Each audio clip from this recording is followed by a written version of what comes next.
Vous faites bien de choisir Social Télévision pour vous informer. Mesdames, Messieurs, bienvenue à cette nouvelle session d'information dont voici les grands titres. L'année scolaire 2024-2025 sera déclarée blanche le 5 octobre 2024 si le gouvernement ne répond pas aux besoins des enseignants congolais. C'est la synergie des syndicats des enseignants de la République démocratique du Congo qui l'a fait savoir dans une déclaration. C'est trouver un transport en commun ce lundi 30 septembre 2024 à Kinshasa, un parcours des titans, en tout cas avec la grève de conducteurs de taxi-moto. Très bien fait, le marché de Matadi Kibala a fait peau neuve sur le vice-gouverneur Edi Yeli et qu'il a dit après sa descente effectuée le week-end dernier.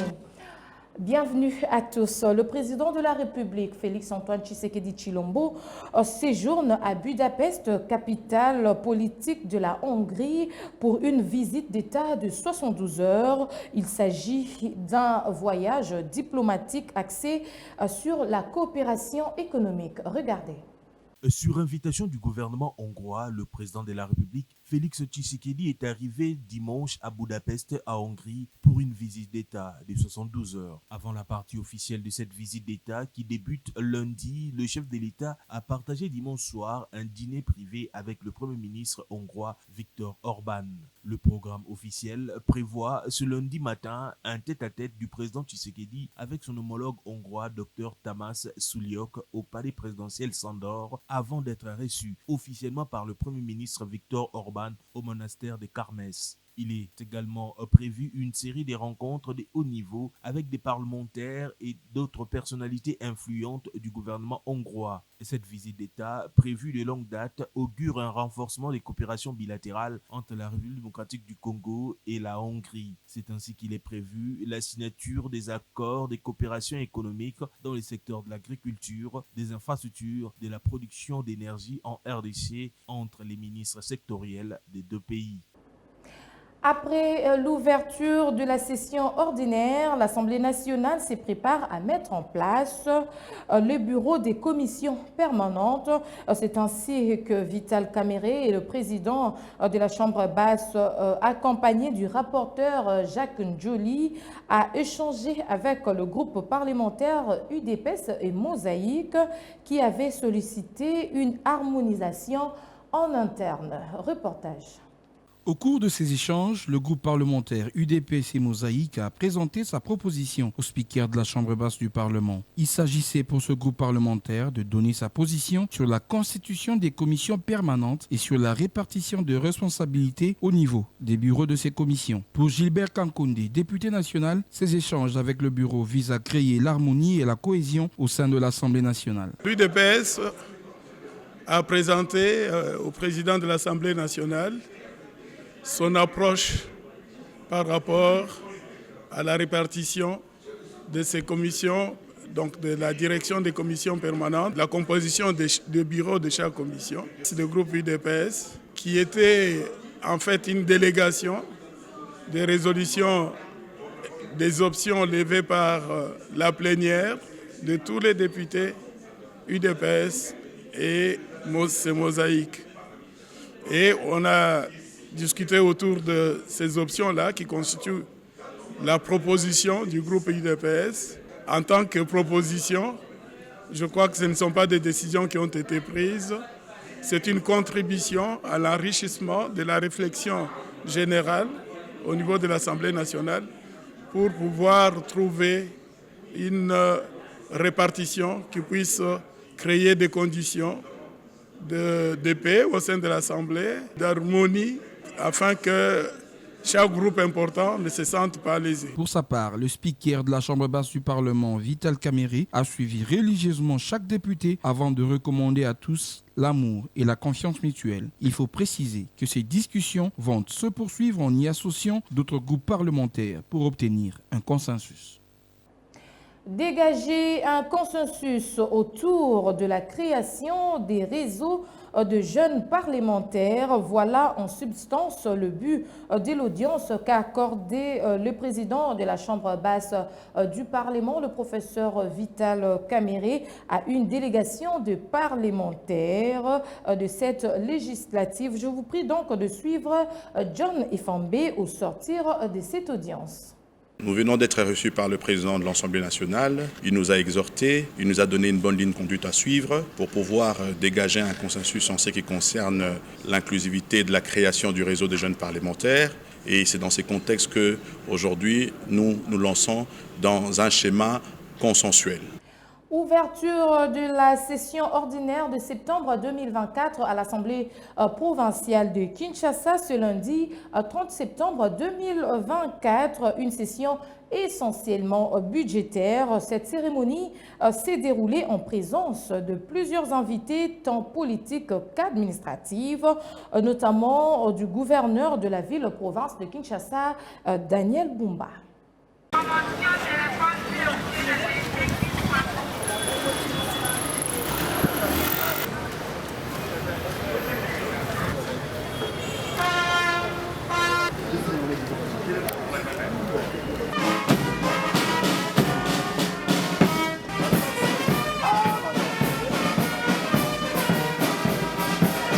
L'hymne national.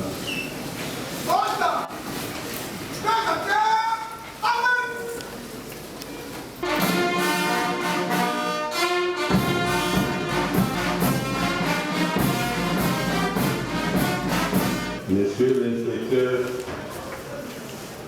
général. Voilà, le seul point inscrit à l'ordre du jour de cette séance. Et les députés seront régis avec nous. Et surtout la retenir à la source de leur vote dans les délais légaux prescrits. Les calendriers de cette session restent ouverts. C'est au titre des arriérés législatifs effective la décentralisation telle qu'est énoncée du Congo. Qu'il vous plaise que je saisisse. Suivi de leurs excellences, monsieur le gouverneur et le vice-gouverneur. Honorables députés, chers collègues, nous révélons la séance est ouverte. Et 34 députés sont présents. Le quorum requis étant Monsieur le vice-gouverneur de la ville de Kinshasa, Monsieur le directeur général de la SCTP, les représentants des églises, des confessions religieuses et qualités respectives. 08/012, de m'acquitter d'un agréable devoir, celui de vous saluer. L'occasion faisant de l'avant, permettez-moi également, en vie humaine, des viols des femmes et des mesdames et messieurs. Je suis heureux de vous annoncer de manière spéciale, je suis dans la joie aux dispositions de l'article 142 de notre règlement intérieur que la présente session ne sera pas conflictogène ainsi que le contrôle parlementaire de qualité, sécurité, décentralisation et espace d'utilité publique par des personnes bien identifiées et de nos infrastructures. C'est à la base de pertes en vies humaines et de dégâts matériels au gouvernement provincial les mesures suivantes. 1. L'aide des Mongata.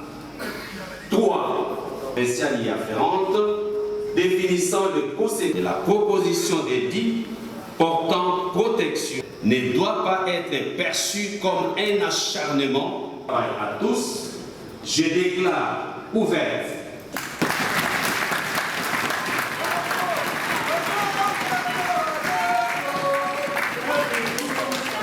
pour garder tous les députés, vous êtes bien habillés, qui nous a gardés en bonne santé contre le mpox. Et vous invitez au pôle central ici derrière nous.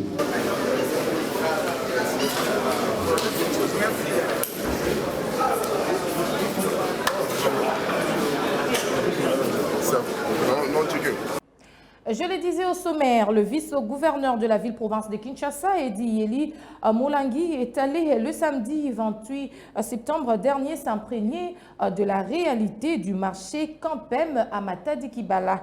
Titi Bakamba signe ce reportage. Les désidératas des vendeurs et vendeuses du marché Campem à Matadi-Kibala dans la commune de Mongafula via leurs élus sont parvenus aux oreilles de l'exécutif provincial de Kinshasa sur ordre du gouverneur de la ville de Kinshasa Daniel Bumba. Le vice-gouverneur Edi Yeli n'a pas lésiné sur le moyen pour effectuer ce samedi 28 septembre une descente au marché Campem à Mongafula. Chemin faisant, Edi Yeli récoltait les cris d'alarme.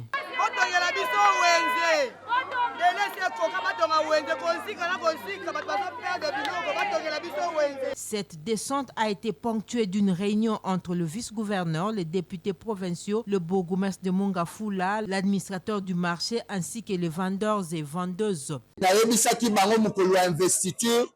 Que gouverner c'est prévoir que le latawa bibende ikolo aba accident pour wenzezate wenzeza libanda tozo telengana tozo babisika à côté kate. Dans son intervention, Edi Yeli a réaffirmé une fois de plus l'engagement du duo Bumba Yeli de matérialiser les slogans Kinshasa et Zobonga. À kati l'Assemblée provinciale. Ono babaya azole sabiso pongi ata mukete. Na mingisa ya mwana mboka Daniel Bumba alobi tolembi ba rapport mabaya kulila kama tatikila kende okita oyoka bango alobi kende koyoka bango soki bango omemela rapport pour tous la solution ça boite. Il s'en est suivi une visite à ce marché de Campem où sont étalés à même les sols. Les articles et les étalages de fortune sont dépourvus de tôle. La construction d'un marché moderne à Matadi-Kibala nécessite près de $55 000 américains. Le marché Campem est le site qui a accueilli les vendeurs et vendeuses du marché d'Emiap désaffectés après la mort d'une vingtaine de personnes à la suite du sectionnement d'un câble à haute tension par la foudre dans ces marchés le long de la chaussée sur les tronçons Matadi-Kibala en février 2022. La paroisse Sainte-Thérèse de Ndjili a célébré ce dimanche 29 septembre 2024 son jubilé de platine. Le cardinal Fridolin Ambongo a présidé cette célébration eucharistique en présence du gouverneur et du vice-gouverneur de la ville-province de Kinshasa ainsi que le président de l'Assemblée provinciale de Kinshasa. Suivez ce reportage. La paroisse Sainte-Thérèse d'Ndjili a été à l'honneur ce dimanche 29 septembre 2024 et ce en marge de la célébration de ses 70 ans d'existence présidée par le cardinal Fridolin Ambongo, l'archevêque de Kinshasa, en présence du gouverneur de la ville de Kinshasa, Daniel Bumba, le vice-gouverneur Edi Yeli, le président de l'Assemblée provinciale ainsi que les députés provinciaux de Ndjili. Dans son homélie, l'archevêque de Kinshasa a appelé l'assistance à contribuer pour que la paroisse Sainte-Thérèse d'Ndjili reste une référence. Cette célébration a été marquée par la remise des diplômes d'honneur aux couples ayant totalisé plus de 50 ans de mariage religieux. Le cardinal Fridolin Ambongo a profité de l'occasion pour bénir l'exécutif provincial de Kinshasa.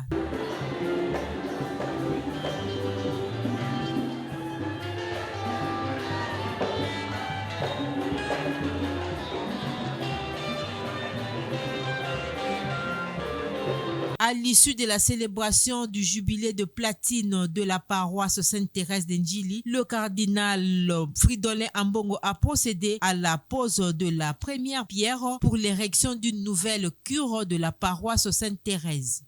Va-t-on vers une année scolaire blanche pour cette année scolaire 2024-2025? En tout cas, cette question vaut sa raison d'être avec le cours qui ne sont pas dispensés dans le secteur public. La synergie des syndicats des enseignants de la République démocratique du Congo hausse les tons.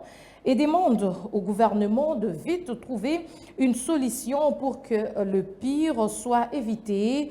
Suivons donc Jean Bosco Pouna du Cinécat dans ses propos recueillis après la réunion de la synergie. Nous constatons ce jour que les écoles ne fonctionnent pas depuis la rentrée scolaire 2024-2025. Il est à déplorer que le gouvernement de la République ne se préoccupe pas des revendications des enseignants, notamment en ce qui concerne les nouveaux barèmes salariales uniformisés à payer à tous les enseignants et inspecteurs de la République. Les enseignants NU et NP, la retraite des enseignants. De même, le Parlement congolais, en sa qualité d'autorité budgétaire, ne statue pas sur les minima de 500 $ exigés par les enseignants. Nous demandons au gouvernement de la République de donner des réponses aux préoccupations ultimes et légitimes des enseignants avant le 5 octobre 2024, date dédiée à la Journée mondiale des enseignants. Passé ce délai, l'année scolaire 2024-2025 risque d'être sanctionnée année blanche par l'UNESCO. En attendant les réponses du gouvernement et du Parlement congolais, la grève se poursuit et les enseignants dans toutes les provinces seront en Assemblée générale le 5 octobre 2024 en marge de la JME. Les parents sont tenus à faire pression sur le gouvernement car l'éducation est un droit à chaque enfant. Kinshasa s'est réveillé en ébullition ce lundi 30 septembre avec la grève de taxi-moto qui constitue aujourd'hui l'un des moyens de transport incontournables dans la ville-province de Kinshasa. Cette action qui a paralysé la ville fait suite à des tracasseries dont ils sont victimes depuis la semaine dernière. Lydia Kandolo fait ses constats.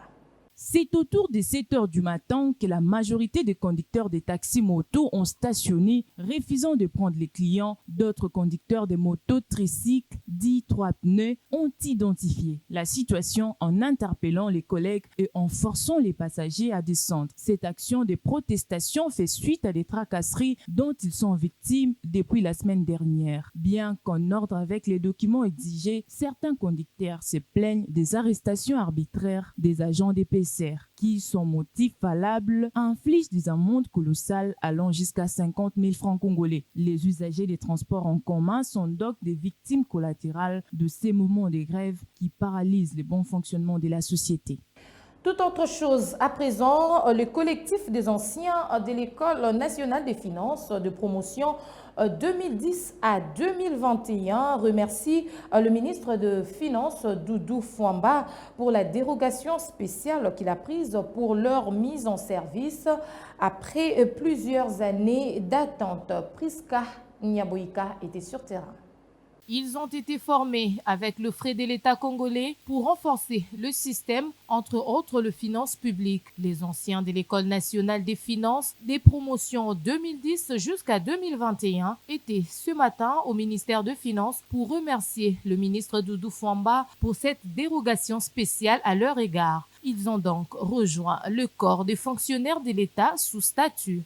D'aucuns se demandent quel est l'objet de notre rassemblement devant le cabinet du ministère des Finances. Comme vous pouvez le constater, nous sommes venus ici lier l'utile à l'agréable. Nous sommes le collectif des anciens diplômés de l'École nationale des finances qui avons bénéficié l'arrêté nous mettant sous statut 0164 et 017. Hélas, comme vous le savez, nous avons été formés aux frais de l'État. 3 ans passés en train de perfectionner les finances publiques. Mais nous avons été victimes de marginalisation et d'humiliation. Parmi nous, il y a ceux de 2010 jusqu'à 2021. Beaucoup de ministres se sont succédés. mais il n'y avait pas d'issue favorable. Nous avons été humiliés. Les gens nous ont vus dormir à même les sols ici pour réclamer que nous soyons rétablis dans nos droits. Il y a eu un oiseau rare, celui que j'aime appeler le Pakebo, son Excellence Doudou Fouamba, le nouveau ministre. Parce que nous avons été admis, il ne faut pas oublier que le cerveau d'État, le VPM, l'IAO, celui qui avait déjà commencé en amont, mais il fallait en aval que notre chef de tutelle donne l'instruction pour que nous soyons mis en service. Chose dite, chose faite. Il nous avait promis et aujourd'hui, comme vous pouvez le constater, nous avons l'honneur d'annoncer à nos collègues que nous sommes admis sous statut et que nos mises en service sont déjà prêtes. Le cas de ces ressortissants de l'École nationale des finances n'est qu'un cas parmi tant d'autres. Il est donc grand temps de secouer le système dans différents domaines pour le rajeunissement de la chose publique. Quittons Kinshasa pour le Congo central, superviser les différents chantiers financés par le gouvernement provincial. C'est le but de la descente le week-end dernier du gouverneur du Congo central, Grace Kwanga Bilolo, a palpé du doigt l'état d'avancement de travaux à Matadi qui avance donc à grands pas. Le gouverneur du Congo central, Grace Bilolo, a effectué une visite d'inspection des travaux de modernisation de la voirie urbaine de la ville portuaire de Matadi, partant de l'axe Bouima-Coca-Cola d'une longueur de près de 35 000 km sur 8 mètres de largeur, dont les travaux sont exécutés par la division provinciale des travaux publics. Arrivé au camp Redjaf dans la commune de Matadi, le numéro 1 de la province du Congo central a palpé du doigt l'état d'avancement des travaux exécutés par l'Office des voiries et drainages OVD en sigle, comme au premier site, à la grande satisfaction du premier citoyen de la province du Congo central. La province du Congo central aujourd'hui, c'est un vaste chantier. On n'est pas que seulement ici dans la ville de Matadi. Il y a des travaux déjà qui s'effectuent dans d'autres territoires. J'appelle à l'adhésion populaire de soutenir le projet et aux jeunes de Matadi de venir adhérer au projet du gouvernement et de la mairie comme tous travaux qui participent à la reconstruction de notre province.